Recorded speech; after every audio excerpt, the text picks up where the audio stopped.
Ehrman mentions in the conclusion to Misquoting Jesus 8 different passages that he points out how these passages, this is illustrative, it's not all the passages he discusses, but in a concluding paragraph he talks about them. Matthew 24:36 is one, John 1:18, Mark 16:9 through 20, 1 John 5:7, 8, Hebrews 2:8, 9, a text like this. And I'll just pick on 2 or 3 of these just to kind of show what he said and what's really going on.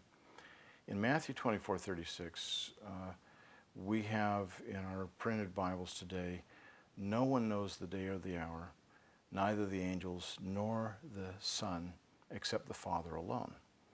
And this is Jesus speaking in the Olivet Discourse. And nor the Son is not found in all of the manuscripts.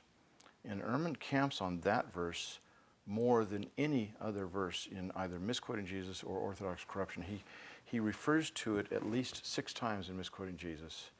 And he points out that the later proto-Orthodox scribes would have deleted nor the Son from their manuscripts because it slaps the face of Jesus. He's the omniscient Son of God. How can you say he doesn't know the day or the hour? And one of the things that is curious to me is what he doesn't tell. He's just not telling the whole story here. And the whole story is that if this was done by Orthodox scribes who deleted this for that theological purpose, then they missed 2 terrific opportunities to continue along that agenda. First of all, you have virtually no manuscripts that drop nor the Son in the parallel passage in Mark 13:32.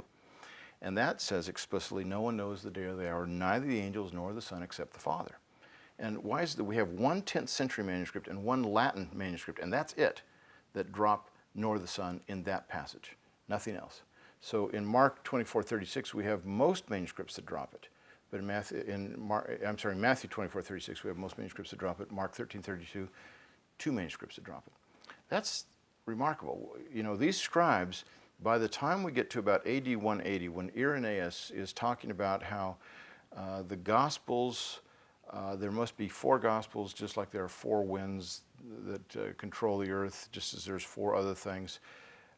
Irenaeus, whatever you think of his argument about the number of Gospels, the fact is he's using analogies that show this has been established for a long time and known for a long time.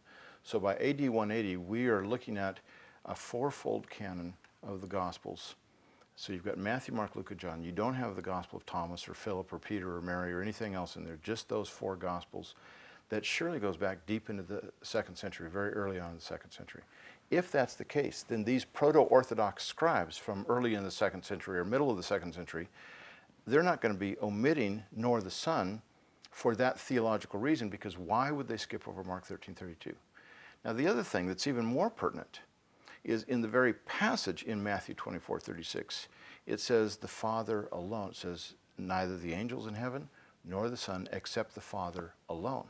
So even if you dropped nor the Son, and I'm inclined to think that Matthew did not put in nor the Son. I think that actually does go back to him.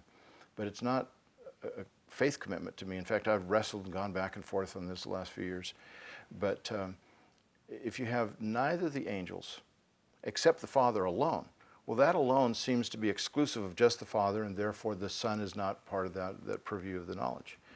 And in Mark 13:32, the interesting thing is you have neither the angels nor the Son except the Father, period.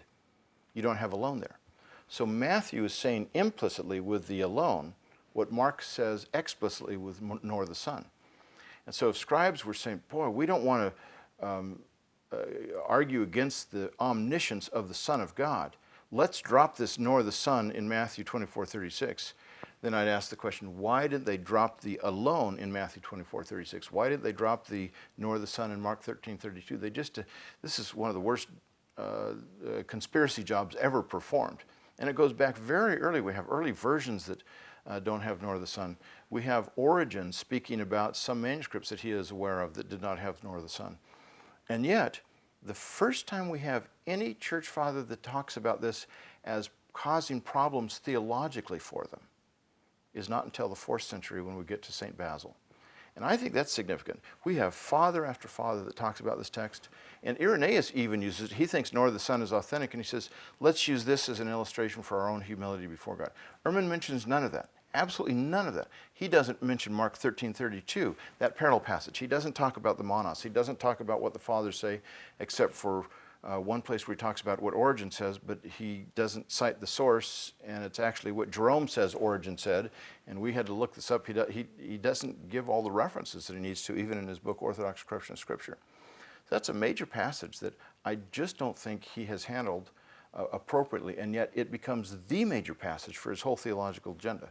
I would say if he's missed it on that, then how much confidence can we have in Ehrman that he got the rest of it right?